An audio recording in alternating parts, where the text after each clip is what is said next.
Washington, President Donald Trump continues to defend his recent summit with Russian President Vladimir Putin.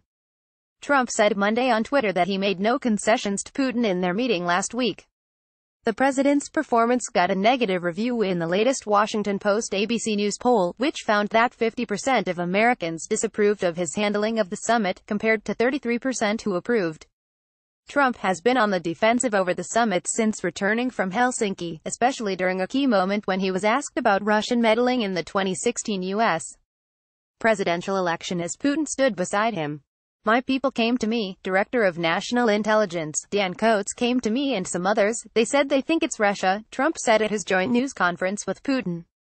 "I have President Putin, he just said it's not Russia, gave up nothing." In offering his defense on Twitter, Trump wrote that he gave up nothing in his meeting with Putin and talked about future benefits for both countries. Trump also renewed his attacks on the Russia probe in a tweet Sunday, describing it as a big hoax. In recent days, both Democrats and Republicans have criticized Trump's Helsinki performance. President Trump obviously seemed frightened in the presence of Putin, said House Democratic leader Nancy Pelosi of California. What was he afraid of? What is President Putin blackmailing President Trump with? A larger-than-normal chorus of Republicans also expressed dismay about the Putin meeting, including one of Trump's few regular Republican critics, Arizona Senator Jeff Flake.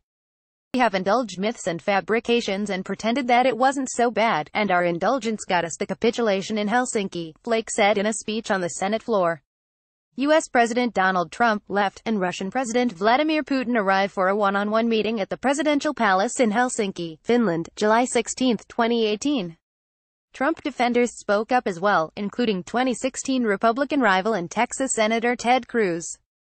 "I think we are also seeing a lot of folks on the political left trying to take advantage of it, hyperventilating and using extreme rhetoric, using words like treason, which is ridiculous," Cruz told reporters.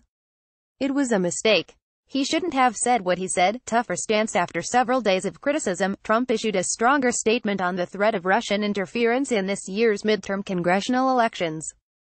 "Unlike previous administrations, my administration has and will continue to move aggressively to repeal any efforts and repel. We will repel it. Any efforts to interfere in our elections," Trump told his cabinet last week.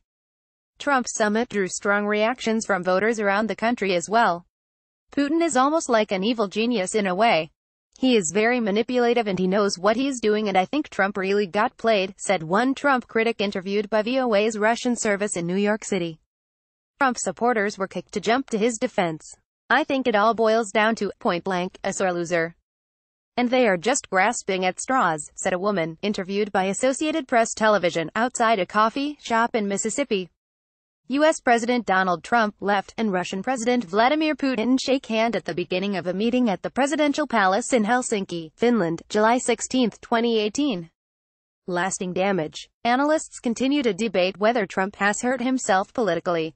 "I think it is lasting political damage, but more importantly, it is lasting damage to his presidency," said Elaine Kamark, a political expert with the Brookings Institution in Washington.